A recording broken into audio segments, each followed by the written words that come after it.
एकाच परिवारातील 6 भाजपाच्या उमेदवारांचा पराभव झालाय। परिवारवादाचा मुद्दा मोठ्या प्रमाणात नगर परिषदेच्या निवडणुकीत गाजला होता। नेते आपल्याच कुटुंबातील लोकांना निवडून आणतात अशा चर्चा सुरू असताना मात्र ही वेगळीच बातमी समोर आली आहे। नांदेड जिल्ह्यातील लोहा नगर परिषदेत भाजपानं एकाच कुटुंबातील 6 जणांना उमेदवारी दिली होती आणि त्या सर्व 6 उमेदवारांचा पराभव झालाय। एकाच परिवारातील हे 6 उमेदवार कोण होते आणि त्यांच्या पराभवाने काय नवीन राजकीय संदेश मतदारांनी दिलाय, सर्व काही जाणून घेणार आहोत। नांदेड जिल्ह्यातील लोहा नगर परिषदेसाठी भाजपने चांगला जोर लावला होता। सूर्यवंशी कुटुंबाला उमेदवारी दिली होती। नगराध्यक्ष पदासाठी भाजपनं गजानन सूर्यवंशी यांना उमेदवारी दिली होती, तर नगरसेवक पदासाठी गजानन सूर्यवंशी यांच्या पत्नी गोदावरी सूर्यवंशी, भाऊ सचिन सूर्यवंशी, भावाची पत्नी सुप्रिया सचिन सूर्यवंशी, मेवणा युवराज वाघमारे आणि भाच्याची पत्नी रीना अमोल व्यवहारे या एकाच परिवारातील 6 जणांच्या गळ्यात उमेदवारीची माळ घातली होती। नगराध्यक्ष पदासह सर्व 6 उमेदवारांचा पराभव झालाय आणि विशेष बाब म्हणजे मित्रपक्ष राष्ट्रवादीनेच हा पराभव केलाय। लोहा नगर परिषदेत भाजपा विरुद्ध राष्ट्रवादी अशी थेट लढत होती।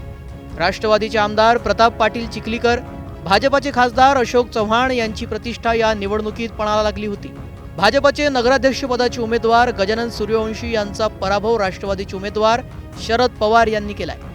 तब्बल 4000 मतांनी शरद पवार यांनी गजानन सूर्यवंशी यांचा पराभव केला। त्यांच्या परिवारातील उर्वरित 5 सदस्यांचा पराभव देखील राष्ट्रवादीच्याच उमेदवारांनी केलाय। ही यातील एक विशेष बाब आहे। लोहा नगर परिषदेत एकूण 20 जागांसाठी निवडणूक झाली होती, त्यात 17 जागा आणि नगराध्यक्ष राष्ट्रवादीचा निवडून आलाय। भाजपाला फक्त 3 जागा जिंकता आल्या। सर्वसामान्य कुटुंबातील मुलाला निवडून दिल्याबद्दल नगराध्यक्ष शरद पवार यांनी मतदारांचं आभार मानलंय। सर्व लोहावासियांचं खूप मी आभार व्यक्त करतो, कारण एक सर्वसामान्य कुटुंबाच्या एक मुलावर त्यांनी लोहा शहरात एवढी मोठी विश्वास टाकून भरघोष मताने मला मतदारांनी निवडून दिलं, त्यांचे खूप मी आभारी आहे। आणि माननीय लोकनेते आमदार चिखलीकर साहेबांचे मला राष्ट्रवादी काँग्रेस पक्षाचं उमेदवारी देऊन म्हणजे नगराध्यक्षाची उमेदवारी देऊन त्यांनी मला खूप म्हणजे माझ्यावर एक जबाबदारी टाकली आणि त्यांचं पण खूप मी आभार व्यक्त करतो। विकासाचा काय अजेंडा?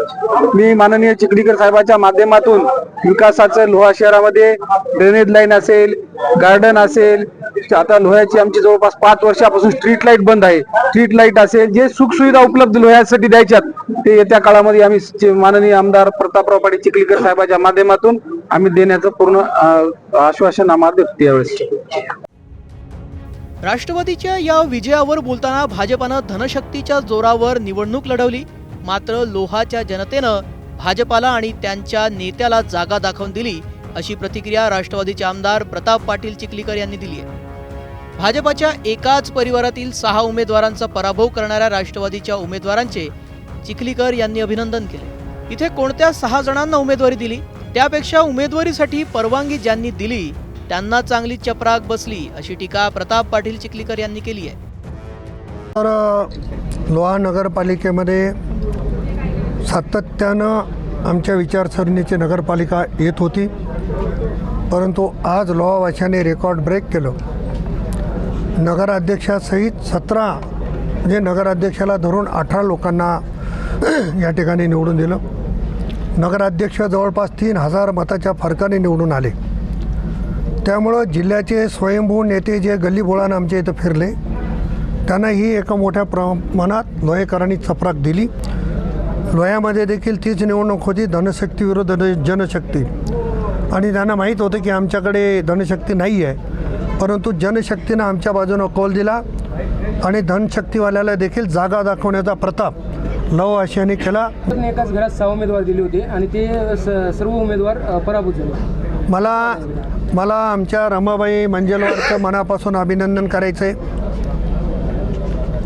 की जसं शरद पवारांनी नगराध्यक्षाला पाडलं तसं मंजेलवारबाईंनी नगराध्यक्षाच्या पत्नीला देखील पाडलं। आणि ज्यांच्या घरामध्ये 6 उमेदवारी दिले होते तिथले फरक जर आपण बघितले तर साधारणतः सर्व 500च्या वर मतांनी या ठिकाणी निवडून आलेले आहेत। त्याच्यामुळं इथं कोण 6 उभा केलं याच्यापेक्षा 6 जणाला कोणी परवानगी दिली त्याला चांगली चपराक या निमित्ताने भेटलेली आहे। या निवडणुकीच्या निकालाने कुटुंबातील लोकांना प्राधान्य देणाऱ्या पक्षाला आणि त्यांच्या वरिष्ठ नेत्यांना शिकण्यासारखा धडा दिलाय। या निवडणुकीच्या निकालानं कुटुंबातील लोकांना प्राधान्य देणाऱ्या पक्षाला आणि त्यांच्या वरिष्ठ नेत्यांना शिकण्यासारखा धडा दिलाय। जनतेनं ठरवलं तर परिवर्तन होईलच, हे यातून सिद्ध होतंय। व्हिडिओ आवडला असल्यास लाईक करा आणि सबस्क्राईब करा न्यूज 18 लोकमतला।